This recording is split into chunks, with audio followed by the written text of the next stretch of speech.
Харин дэлхийд дахин 4G хөрөнгийн зах зээл болж байгаа хөдөлгөөний талаар мөн бусад онцлог үйл явдлын талаар ярилцахаар бид Үнэт Innovations компани гүйцэтгэх захирал Мөрөнтэй холбогдоход бэлэн болоод байна. Өглөөний мэдрэг. Өглөөний мэнд. За тэгэхээр ойрхон орнын нөхцөл байдалтай холбоотой асуудлаас эхэлж яриагаа эхлэе гэж бодож байна. За ойрын өдрүүдэд юу болж байна? Ямар хөө үйл явдал өрнж явах шиг байна. Тэгэхээр нөгөө нэг байдал ер нь бол нэг тийм сайжирсан зүйл бол байхгүй. Сүүлийн хугацаанд одоо Америк болон Израилийн зүгээс бас Ираны том цэргийн удирдагчдыг устгасан гэдэг мэдээлэлүүд ингээд бол явж байгаа. Тэгэхээр энэ нь одоо байдлыг улам ингээд боцтуулж байна гэдэг ийм мэдээлэлүүд бол гарч байна. Тэгээд одоо түрүүн одоо хэлсэнчлэн ормозын хоолоогоор одоо дамжиж байгаа шатуун болон одоо энэ танкруудын тоглоом ингээд буураад идэг. Энэ нь одоо нөгөө байдлыг улам одоо хөндрүүлээд байгаа гэж ойлгож болно. Яг одоогийн байдлаар бол Брент газрын цэсний үн буцаад $112 болоод одоо өдрийн дотор 2.1%-аар бол ингээд өсчлөө.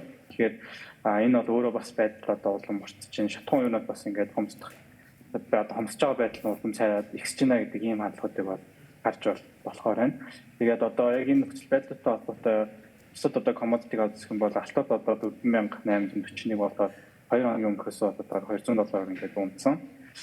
Ийм нөхцөл байдалтай одоо гарч байгаа. Төлөвлөгөөний тэгвэл бас одоо байгалийн хий, газрын тос, бензин бүхэл юмны үнийг бас нэлээд хэлбэлзүүлж чадчих шиг байна тий. Дээрээс нь холбооны нөөцийн холбооны төв банкнаас бас бодлогын хүүгийн шийдвэрээ гаргасан байгаа. Яг энэ бас халуун сэдв дээр бас ямар хөө шийдвэрүүд гарсан бол энэ бас ямар хөө нөлөөллөг үзүүлэхээр байгаа вэ? Тэгэхээр ялчгүй одоо энэ нөгөө шатгууны үн өсөд байгаа нь одоо зүүн өмнөд Аз одоо за манай улс болон Хятад за эндээс Америк бас нэг болтрохгүй. Америкт ч гэсэн ингээд бүх юмны үнийг бол одоо өсгөд инфляц бол өндөр байх хүлээлттэй бол байгаа. Тэгээд яг үүнтэй холбоотойгоор өчтөр одоо энэ холбооны нөөцийн сангийн мөнгөний бодлогын одоо хороо хуралдаад бодлогыг бол хэвээр хадгалах шийдвэр бол гаргаж байгаа. Ерөөсөө гол шалтгаан нь инфляцийн хүлээлт бол өмнөхөөс бол ингээд өсөж байгаа. За бид нар хүлээлтийг аваад үзэх юм бол өмнөх одоо 12 сарын энэ хурлаар бол инфляцийг бол Америк нэгдсэн улс 26 нийтэд 2.4% хүрнэ гэдэг юм таамаглалтай байсан. Саяны хурлаар одоо хүлээлт минь өсөд 2.7% болоод 0.3 пунктаар ингээд өсөж байгаа. Тэгэхээр энэ өөрөө нөгөө инфляц таамаглахаас илүү өндөр байх хандлагатай болж байгаа учраас бодлогын хөв одоо бууруулах шийдвэр нь улам хойшилж байна гэж хэлж болохоор байгаа. Өмнө нь яг 2026 оны эцэст бодлогын хүүнийг дунджаар одоо нөгөө дээд доод интервалд дунджаад авсан бол 3625 дээр очих юм хүлээлттэй байсан бол одоо энэ саяны хурлаар бол 375 болж ерөөхдөө одоо 0.25-аар буурах гэдэг юм хүлээлттэй бол орж иж байгаа. Одоо ч юм бол 3625 тэгэхээр оны эцэст чинь 3375-аар 0.25 нэг удаас бодлогын хөв бууруулах болов гэсэн ийм хүлээлт рүү бол ингээд шилжиж байгаа. Өмнө нь нөгөө бид нар ингээ 2 удаа бодлогыг бууруулах, 3 удаа бодлогыг бууруулах тэгэхээр 0.5 пункт мөнгөний нөлөөтэй байсан бол одоо 0.25-аар л энэ онд буурах болов гэсэн хүлээлт рүү шилжиж байгаа. Тэгэхээр энэтэй холбоотойгоор эдийн засгийн өсөлт ажилгүйдлийн түвшин бол одоо бас хүлээлтээс бол доогуур ингээд гарч ирэх нь боломжтой болж байгаа. За тэгээ Федийн хөв буурах нь хойшлцохоор энэ өөрөө юунд нөлөөлөх вэ гэхээр мэдээж долларын үнц нь илүү өндөр байна. Хүмүүс одоо Федийн одоо нөгөө нэг 10 жилийн хугацаатай Treasury bond байгаа шүү дээ. Тэрийг авах хандлага нас илүү өсөж байх. Тэгээ энэ өөрөө саяны нөгөө нэг хэлдэг алтны үн буурах нэг гол хүчин зүйл болж байгаа. Тэгэхээр хүмүүс алт худалдаж авснаас илүүтэйгээр Америкийн бонд авахыг одоо илүү үзэх хандлагыг бол энэ бол нэгдүгээр бол хэсэж байна. За хоёрдугаарт энэний нөлөө нь бас юу вэ гэхээр Америкийн стокуудад нэлээд сөрөг нөлөө үзүүлж байгаа харагдаж байгаа. S&P 500 өнөөдрийн байдлаар гэхэд одоо 1.4 орчим хувийн уналттай, Nasdaq 1.4 орчим хувь, Dow Jones 1.6 хувийн уналттай. За энэ донд одоо нөгөө гол бид нар одоо стокууд аваад үзэхэд Apple 1.7 уналттай, Tesla 1.6 уналттай, Nvidia 8 уналттай байгаа. Тэгэхээр нэгдүгээрт одоо нөгөө инфляц өсөх хүлээлттэй байна. Энэ олон улсын геополитик нөхцөлд улам тодорхойгүй болж байна. Шатхуун өсөхгүй байна. Юм хомсдох гээд байна гэдэг утгаараа одоо энэ стокуудын бас уналт нэлээд ингээд өсөж байгаа. Тэгээ энийг бол энэ Fed бас сая хорооны хурлаар бол ингээд харуулж байна гэж бодож байгаа. Үнэхээр сайн нөлөөлж бас чадчих байна тий. Тэгэхээр салбаруудад за Аз намхан талаад бас ямар хуу одоо нөлөөлөл үзүүлж байгаа юм болоо. Дээрээс нь одоо олон улсын хэмжээнд салбаруудад авч үзэх юм бол салбар болгон дээр бас ямар хуу нөлөөлөл үзүүлж байна. Сүүлийн 7 хоногудад бас янз бүрийн мэдээлэл гарлаа. Одоо аялал жуулчлалын салбарт одоо маш том өдөр тутамд одоо 600 сая Америк долларын зарлага гарч байна, алдагдал учирч байна гэх зэрэгтэй тийм ээ. Тэгэхээр эднэртэй бас иргэд маань, улсууд маань ямар хүүд байдлаар тэмцэж явах шиг байна. Тэгэхээр ялчгүй одоо Аз бол энэ дайн болон одоо нормал золио хаагцаас хамгийн өндөр одоо импакт үзүүлж байгаа бүс нутаг гэж бол хийж болно тий. Одоо энэ Солонгос, Япон, Солонгосын бараг 70% нормал золиос орж ирдэг. Тэдний 37% нь одоо нормал золиогоос хэвлэлт нь явагддаг. Япон энэ гэдэг ерөөсөө Азийн онууд бол хамгийн нөлөө үзүүлж байгаа. За нэгдүгээр хамгийн том нөлөө үзүүлж байгаа хэсэг бол яалтчгүй юмны үн байгаа. Энэ одоо өөрөө одоо шатхуун гэдэг чинь бүх тээвэрлэлтийн үндэс за уул уурхай олборлт гэдэг одоо хүн тоног төхөөрөмж механизмын бүх үндэс шүү дээ. Тэгэхээр энэ шатхуунаа авч чадахгүй байна гэдэг бол ерөөсөө бүх одоо юмны үн суур нөлөөнд одоо үзүүлнэ. Тэгэхээр энэ бол улс орон даяар бол инфляцийг бол өсгөж байгаа.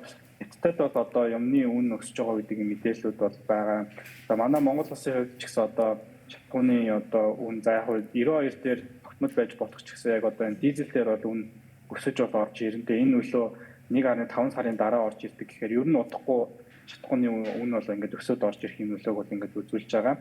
Тэгээд яг Азийн орнууд дээр нэг зүйл сонирхолтой мэдээ гэдэг энэ шатхууны үнийн өсөлт болон энэ хомсдолтой холбоотойгоор айгүй сонирхолтой байдлаар бас одоо тэмцэж байгаа юм шийдвэрүүд бол харагдаж байна л да. Өчигдөр одоо BBC-гийн мэдээллийг ингээд уншиж байхад Шри-Ланкт 7 хоногийн 3 дахь өдрийг одоо бүх нийтийн амралтын өдөр болгож байгаа гэдэг юм мэдээлэл бол байгаа. Тэгэхээр энэ яагаад вэ гэхээр нөгөө амралтын өдөртөө холбоотойгоор хүмүүсийн дээш дэшээ зорчих нь илүү багасна. Тэгэхээр ер нь шатхуунаа хэмнэх гэж одоо ийм арга хэмжээндийг авч байгаа. Хүмүүсийг ер нь гэрээсээ битгий гараач, гэртээ ер нь байгаач гэдэг ийм зүйлүүдийг бас засгийн газар нь ингээд уриалж харагдаж байгаа. Тэгээ яагаад зүгээр 3 дахь өдрийг сонгосон бэ гэхээр 5 дахь өдрийг сонгочоор 3 өдөр дараалцахаар нөгөө үйл ажиллагаас нэлээд тасдаж магадгүй гэдэг 7 хоногийн голын өдрийг бас сонгож байна. За Таиландын үед ингээд аваад үзэхэд хүмүүсийг одоо офис дээр ийм хавтлал биш зүгээр одоо подолк өмсөөч гэдэг юм уриалдаг болж байгаа. Тэгээ энэ нь яагаад юм бэ гэхээр air conditioning хэрэглээг багасгах. Тэгээ энэ нь явандаа нөгөө тэр шатхууны хэрэглээг багасгах ийм нөлөө үзүүлэх учраас ер нь бол улс орнуудын хэмнэлтийн горимд бол ингээд орчиж байгаа юм төр зургтай бол харагдаж байна. За тэгээд яаж ч 2 дугаар шалтгаан бол нөгөө төрөний эсэмжлийн аялал жуулчлал болон энэ одоо тээвэрлэлтийн салбарт бол байгаа. Ойролт орнууд ер нь бол бүх нислэгүүд бол нэлээд туслагдж байгаа, нислэг явахгүй байгаа гэдэг ийм зүйлүүд бол ажиглагдж байгаа. Тэгээд энэ бүс нутагт ч одоо ялангуяа Дубайд бол айгүй хэмжээний олон улсын одоо нэг конференц, ивент арга хэмжээ тэгээд аялал жуулчлал бас нэлээд ингээд явдаг шүү дээ. Тэгэхээр энэ бүгд бол ингээд зогсцсон. Тэгээд миний зөвхөн хувийн зүгээс нэг мэдж байгаа зүйл юу вэ гэхэд одоо нэг 4 сард Дубайд болох байсан нэг арга хэмжээс одоо тэр бас яг яахан тодорхойгүй ингээд болчихж байгаа. Одоо баг яг энэ байдлаараа тусдагч таах. За тэгэхээр аялал жуулчлалч өөрөө энэ бүс нутгийн бас эдийн засгийн нэлээд том орлогыг бүрдүүлдэг хэсэг байдаг. Тэгэхээр аялал жуулчлал энэ тээвэр зогсож байна гэдэг бол өөрөө эдийн засгт бол маш тийм хохиролтой нөлөөг бол ингээд үзүүлж байгаа. Зарим одоо их сувчтэр одоо нөгөө Берни Сандерсын твиттерийг нэг жишээ нь уншиж байхад 22 тэрбум долларын бараг хохиролтой байна гэж ингээд ярьж байгаа. Тэгэхээр өдөрт одоо 600 сая долларын хохиролтой байна. Ингээд уус болгонд л энэ бол мэдээж юм сайн мэдээ бол биш. Тэг яг энэтэй холбоотойгоор дэлхийн даяараа эдийн засгийн өсөлтийн таамаглал хүлээлт бас нэлээд буурж ирж байгаа бах. Тэгээд мэдээж эндээс бол яг том зургаараа бол маш хохиролтой юм уу гэж бодож байна. Тэгэхээр хэдхэн хоногийн биш хэдэн сарын хугацаанд үргэлжлэх бас их хохирол, дээрээс нь эдийн засгийн бас нөхцөл байдлыг авчрах юм шиг харагдаж байна. Тэгээд энэтэй холбоотойгоор ч гэсэн гол нь яг цаад шийдвэрүүд ямар хуу гарах вэ, юу болох вэ гэдгийг харахад үлдэж байгаа шиг юм тийм ээ. Харин одоо яг ч шийдвэрүүд бол янз янз. Гэхдээ юу үнэн бэ гэхээр бодлогын хууль өсөж бол харах. Манай Монголын хувьд ч гэсэн одоо энэ 3 сарын мөнгөний бодлогын хорооны хурлын шийдвэрийг бас нэлээд сонирхолтой байж үзэж байна. Уг нь бол ингээд инфляц бол буураад байгаа тий. Одоо 6.5%-тай, өнгөрсөн сард 7.5%-тай хэрэг буурах тренд рүү ороод идэг. Гэхдээ одоо ингээд Оросын шатхууны үн ингээд дизелээр ингээд өсөд ороод ирж байна. Хятадд бас одоо юмны барааны үн, шатхууны үн ингээд өсчлөө гэж байгаа. Тэгэл эн чинь дараа сард инфляцаар ингээд дамжаад ороод ирнэ. Тэгэхээр одоо 3 сард бид нэр хэвээр хадгалж үлдэх үү эсвэл одоо инфляц буурж байгаа юм чинь бууруулах бүгд бол айгүй сонирхолтой шийдвэр байгаа. Тийм ээ. За ярилцсан баярлалаа. Бид өнөөдрийн Ventures компаниг гүйцэтгэх захирал Мөрөнтэй ярилцлаа.